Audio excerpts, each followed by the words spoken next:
Imagine running a 50-person company, checking your monthly expenses, and receiving a software invoice charging you for 3 million actions. No one hired thousands of invisible temps. No human clicked those buttons. This diagram shows the simple math we've relied on for 20 years. You hire one employee, you buy one software license. The ratio was always 1-to-1. In this era, the human employee's time was the ultimate measure of software value. If 10 people needed to log in and use a CRM, you paid for 10 seats.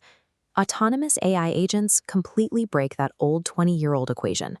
A single machine can read records, update a support ticket, execute complex digital workflows thousands of times a minute without ever occupying a designated user seat.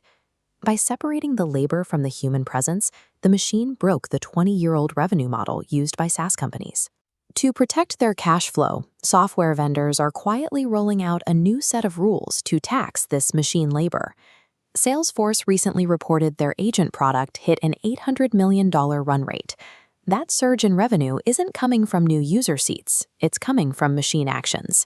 This comparison shows how raw compute tokens, fragments of data, are being replaced by the agentic work unit. Instead of data sizes, they measure completed tasks, like a summarized case or a sent email. Vendors now invoice for every individual chore the AI finishes inside their system, turning the platform into a network of automated toll booths. This is the core trap. The traditional seat bill hasn't disappeared.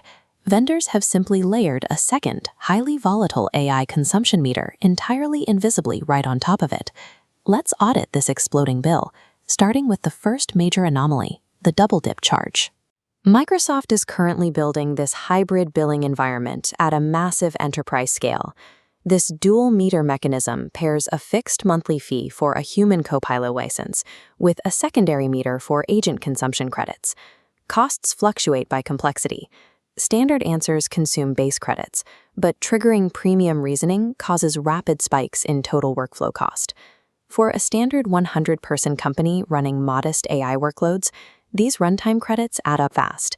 The monthly bill scales far beyond IT budget projections. Buyers sign these contracts for a predictable per-user fee, only to find themselves trapped in an unpredictable, soaring consumption model. Moving further down the invoice, we find charges for governed operational actions and endorsed architectures. SAP provides a clear look at how vendors use strict API policies to gatekeep their legacy environments. They claim that if you build an independent agent using Claude or OpenAI to access your own SAP databases, they have the right to tax that connection. This illustrates the toll booth concept. Your external AI is contractually blocked from touching your data unless you use their mandated pathways and pay the premium. These rent-seeking traps charge for failed AI attempts, bundle expiring credits, and tax access to your own data. Developers are burning through billions of tokens completely blind to the fact that the billing unit shifted. It doesn't matter how token-efficient your code is if the vendor is charging you per API action. Whoever controls the underlying data platform ultimately dictates the economics and the survival of the agents operating on it. Once an AI workflow becomes mission-critical, the power dynamic shifts. If you wait until renewal to complain, your leverage is gone.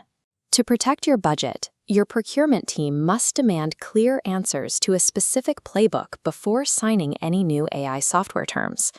First, are failed agent actions or incomplete tasks counted against the billable credit meter?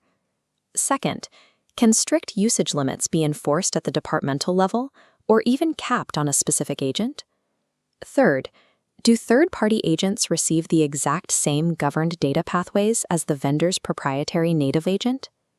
Proceeding without these answers guarantees an unmanageable software bill that hides the true costs until it's too late to reverse course. But there is one final, critical question, the one that directly threatens the SaaS vendor's economic foundation. As AI volume rises and machines resolve workloads, you must ask, can we proportionately reduce human seat licenses? If no, you face the worst-case hybrid. Human seats remain locked at full price, and a massive AI consumption bill stacks directly on top. Building an agent that treats every tool call equally without a deep understanding of the vendor's new pricing meter is a financial disaster waiting to happen. The commercial unit of software shifted from human time to machine action. Success now depends on mastering this new math before your next renewal.